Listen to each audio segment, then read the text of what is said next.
আয়না আমার জান্নাতে একেবারে সবচেয়ে কম, মানে নাম্বারে 5 করে যারা জান্নাতে যাবে, মানে কম আমলদারি বা ছোট্ট গোলাম যে হবে, তার জন্য আমার আল্লাহ তাআলা এই যে পৃথিবীর মতো 10টা পৃথিবীর সমান একটা জান্নাত আল্লাহ দিবেন। সুবহানাল্লাহ। আস্তে করে কর, বুঝাই পারছি? এই পৃথিবী কি আপনারা যদি কই যে সারা বাংলাদেশ 3 মাস সময় দিলাম, সারা বাংলাদেশ একটু ঘুরে আপনি বলবেন কোন জেলায়, কোন গ্রামে, কোন ইউনিটে কি আছে, সম্ভব? কথা বলেন। আমার আল্লাহ এই পৃথিবীর মতো আল্লাহ 10টা পৃথিবীর সমান একটা জান্নাত ছোট্ট গোলামকে দিবে। আর যে ব্যক্তি, যে গোলাম বড় গোলাম হবে, অনেক আমল করনেওয়ালা গোলাম হবে, তার জন্য বড় জান্নাত। কেমন জান্নাত? আল্লাহু আকবার। আল্লাহ যেমন বড়, আল্লাহর হাদিয়া পুরস্কারও তেমন বড়। সুবহানাল্লাহ বলেন। আল্লাহ এরকম বড় জান্নাত দিবে, বড় জান্নাত। বন্ধুরা আমার, আরো কিছু আকাঙ্ক্ষা দুনিয়ার মানুষের ভিতরে আছে, যেগুলো আমার আল্লাহ তাআলা জান্নাতের ভিতরে মিটাইয়া দিবে। পৃথিবীর কোন মানুষ চায় না অসুস্থ হই, কথা বলেন ঠিক কিনা? অসুস্থ হন, এটা আপনি চান? আপনি চান সব সময় সুস্থ থাকি, কিন্তু যে কোনো ভাবে বিভিন্ন সময় বিভিন্ন রোগ বালাই, একেবারে কিছু না হইলো মাঝে মাঝে আমাদের ঠান্ডা লাগে, লাগে কি লাগে না? অনেকের কিছু নাই কিন্তু প্রেসারটা বাইরে যায়, আছে না? আবার এখন ঘন ঘন দেখা যায় মানে ডায়াবেটিসের রোগী, হার্টের রোগী, আছে না নাই? এমন জটিল কঠিন কঠিন রোগে আক্রান্ত মানুষ বর্তমান হচ্ছে। এটা কিয়ামতের একটা অন্যতম লক্ষণ। পৃথিবীর শেষ জামানার মানুষগুলো বিভিন্ন গুনাহের কারণে তাদের নিজেদের হাতের কামাই বিভিন্ন রোগে আক্রান্ত হবে। আল্লাহু আকবার বলে। প্রিয় বাবারা, ভাইয়ার আমার, এই যে অসুস্থতা, এটা কোনো মানুষ ভালোবাসে না, এটা চায় না, কেউ চায় না আমি একটা হাসি কাশি দেই, কিন্তু আল্লাহ কয় বান্দা এটা দুনিয়ার নিজাম, অসুস্থ তুমি হইবা, কিন্তু একবার যদি আমি আল্লাহর গোলাম হইয়া কবরে আসরে বান্দা আবার যে জান্নাতে থাকবা, কোনদিন একটা হাসি কাশি হবে না। জোরে বলেন না সুবহানাল্লাহ। জান্নাতে কোনো রোগ টুগের কোনো মেডিকেল সিস্টেম ওখানে নাই। সুবহানাল্লাহ বলেন। ওখানে ইয়ানাম মেডিকেলের মতো, সরাওয়াতি মেডিকেলের মতো কোনো হাই লেভেলের কোনো বড় বড় ডক্টর, কোনো মেডিকেলের সিস্টেম জান্নাতে নাই। সুবহানাল্লাহ জোরে বলেন না। জান্নাতে কোনো চিকিৎসার দরকার নাই। আল্লাহ কয় রোগী হবে না। জোরে বলেন সুবহানাল্লাহ। এরপরে আরো আশ্চর্য খবর, আমরা পায়খানা, টয়লেট, বাথরুম, এই সিস্টেম দুনিয়ায় আছে না নাই? আপনি যত বড় আল্লাহর ওলি বুজুর্গ হন, আপনার পায়খানা পেশাবের জরুরত আছে না নাই? পায়খানা পেশাব এগুলা কি খুব ভালো জিনিস? এটা ভালো হইলে তো আর এর থেকে এত আপনার সেফটি গ্রহণ করা লাগতো না। এখানেই তো আমল। এই যে পায়খানা পেশাব থেকে আল্লাহ রাসূল বলেছে, যারা ভালো মতো পবিত্রতা অর্জন করে না, অধিকাংশ মানুষ জাহান্নামে যাবে। এই কারণে কবরে আযাব অধিকাংশ মানুষের হবে। আল্লাহু আকবার বলে। কিন্তু সুখবর হলো, পায়খানা পেশাব এই সিস্টেম আল্লাহর জান্নাতের মধ্যে নাই। সুবহানাল্লাহ। ময়লা টাঙ্কি টুঙ্কি নাই তো, ওখানে আবার ময়লা পরিষ্কার করবো কিনা, বুঝেন না? ওটা এমন একটা জায়গা, জান্নাতে কোনো পায়খানা হবে না, কোনো পেশাব হবে না। বলবেন হুজুর তাহলে এই যে আমরা জান্নাতে খাবো, মাছের কুলিজা খাবো, পাখির কুলিজা ভুনা খাবো, একটা ফলের ভিতরে 70 রকমের মজা, এত খাবার খাবো, তাহলে পায়খানা না করলে পেট তো খাইতে মারা যান। আল্লাহ কয় না না, জান্নাতে যত খাইতে মনে চাই খাইবা, পেট ভরে গেছে, একটা ডিক উঠবে, শুধু একটু ডিকের মতো মনে হবে, একটা মানে বুঝতে একটু ডিকের মতো, কিন্তু ডিকটা দিয়েও সুগ্রাম বের হবে। সুবহানাল্লাহ বলেন। একেবারে পেট খালি হয়ে যাবে, আবার নতুন করে আপনি পড়তে পারবেন। সুবহানাল্লাহ বলেন।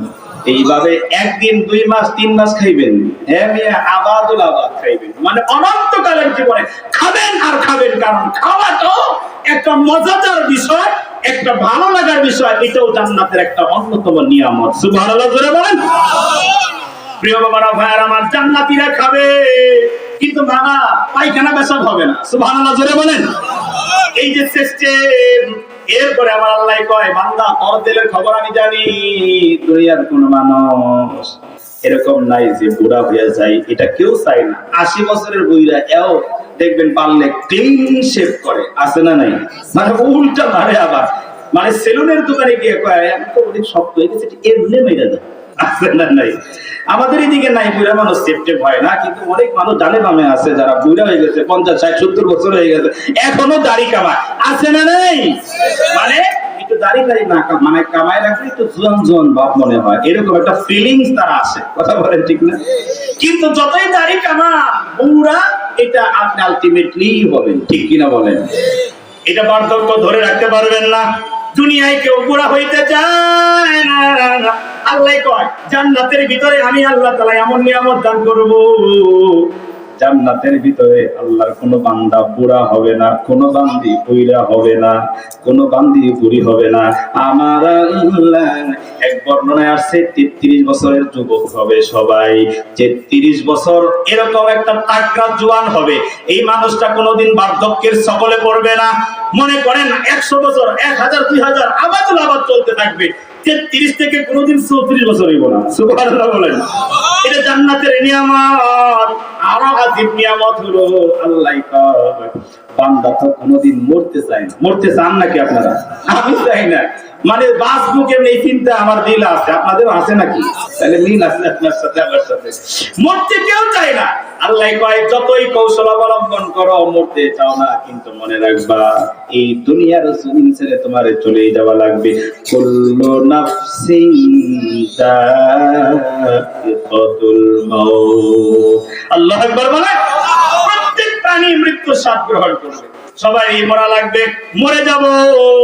এই যে মরতে চাই না, মরণ থেকে বাঁচবার জন্য এত পাগল, এত কলা কৌশল অবলম্বন করলাম। আল্লাহ কয় বান্দা ঈমানের উপরে থাক, নেক আমল নিয়ে থাক, ঈমান আমলের দৌলত নিয়ে একবার খালি মর, চিরদিনের জন্য জীবিত হয়ে যাবে জান্নাতের ভিতরে, আর কোনদিন মরবি না। সুবহানাল্লাহ। আমার আল্লাহ রাসূল বলেন ক্বালা রাসূলুল্লাহ সাল্লাল্লাহু আলাইহি ওয়াসাল্লাম ইউকালু লি আহলিল জান্নাত খুলুদুল লা মাউতা ওয়া লি আহলিন নারি খুলুদুল লা মাউতা।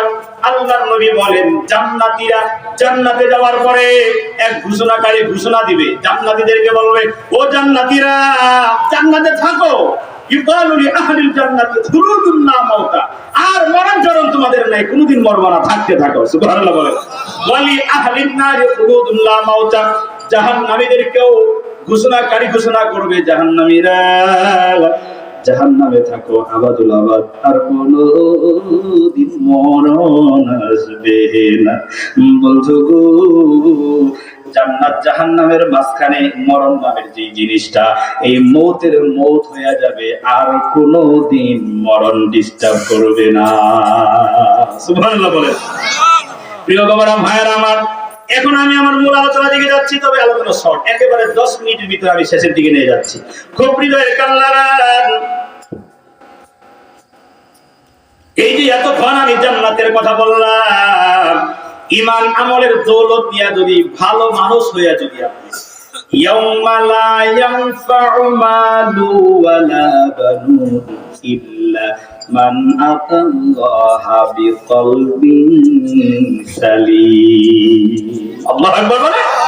এই যে কিয়ামতের জমিনে সন্তান সন্ততি সম্পদ কিছুই মাল এগুলো কাজে লাগবে না। কি কাজে লাগবে? কলবে সালিম, মানে স্বচ্ছ পরিষ্কার একটা কল যদি নিয়ে যেতে পারেন, তাহলে ওটা আপনার কিয়ামতের দিন উপকারে আসবে। সুবহানাল্লাহ। বন্ধুরা আমার বলতেছিলাম, তাহলে এই যে আমি আপনি ভালো ভালো নেক আমল করলে, কলবে সালিম অর্জন করলে জান্নাতে চলে যাব, আর জান্নাতে এত সুখ আর শান্তি হবে। বন্ধু, পক্ষান্তরে যদি কেউ জাহান্নামী হয়ে যায়, ওই জাহান্নামের আগুন সইতে পারবো না। ও প্রিয় মা বোনেরা, যুবক ভাইরা, যুবতী বোনেরা, একটু তেলের কানটা লাগাইয়া শোনো। ও বুড়া বাবারা একটু তেলের কানটা লাগাইয়া শোনেন। যুবক ভাইরা একটু তেলের কান লাগান। এতক্ষণ যে জান্নাতের কথা বললাম, এই জান্নাত হলো সুখের সীমা নাই, যেখানে দুঃখ কষ্টের লেশ মাত্র নাই, কোনো কষ্টের চিন্তন ওখানে না।